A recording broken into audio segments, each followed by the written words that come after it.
Hello guys, good morning. So kagigising ko lang. So bukas daw po ay Eid. So ngayon magbabaldeho ako ng labas.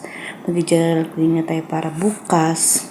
Kunti na lang yung gagawin ko. So, let's go. Hindi mo na ako maliligo kasi magbabaldeho ako sa labas. Babahaw ako.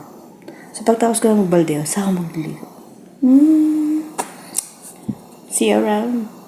So ngayon guys, nagbaldeho na po ako lalabas ng bahay ng amo sa balcony niya kasi may dating na bisita bukas. Ang problema, baka pumamaya umulan at umulan ng buhangin. Sayang. So ngayon guys, pagtapos ko maglinis ng buong bahay tsaka ng labas kanina, ay naligo ako. Yan, nilalali ko talagang inuup po ng tuwali yung aking buhok para po tuyo siya. Para po hindi masyadong basa para hindi sumakat ang ulo ko. Ngayon ay gagawa tayo ng putol. Sambusa lang po tsaka wargaan. Meron na dyan sa rep. So, sure ba meron na rin po. Nakakagawa na ako kanina. Iinitin ko na lang po ngayon kasi nga marami akong ginagawa. Kailangan practical tayo sa trabaho. Kaya, maganda na yung puturo ni madam. Tara, let's. So, ayan, init ko na si Sure ba ngayon at maglalagay na naman ako ng sambusa sa fryer para po mabilis. Mabilis lang to, 20 minutes lang tapos na.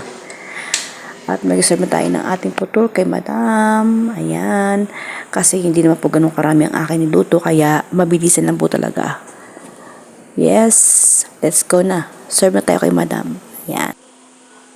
So, after ko po mag-serve ng putol para kay madam, nilabas ko na po yung mga thermos na gagamitin para sa gawa bukas sa Eid. Special day dito sa Saudi Arabia. Alam niyo naman niya, mga kadama.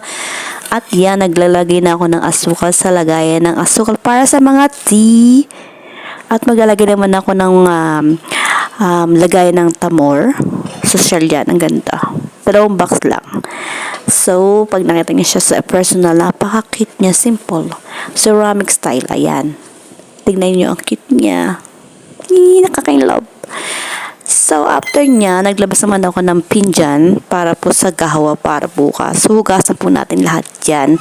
After ko ilabas lahat sa lagayan. So, hugasan na natin siya. Ayan po yung mga pinjan. At yung mga thermos na gagamitin para bukas. Siyempre, kailangan malinis lahat para hindi naman nakakaya sa mga bisita. Hindi naman po ako nagmamalinis. Linis-linisan lang. Char. Siyempre, Eid. Baka naman, si Hadia ay dumating sa akin. So, ayan. Malinis na po lahat. Yan. Hinugasan at pinunasan ko na po siya ng basahan na malinis.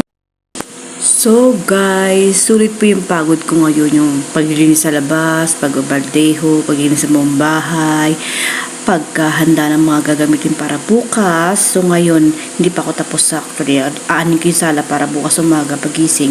Naka-ready na ang lahat ng bagay-bagay. Tinawag ako ni amo bigla para ibigay sa akin to. Bruce.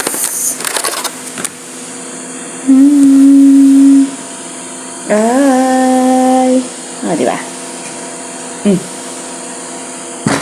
So, kain muna ako.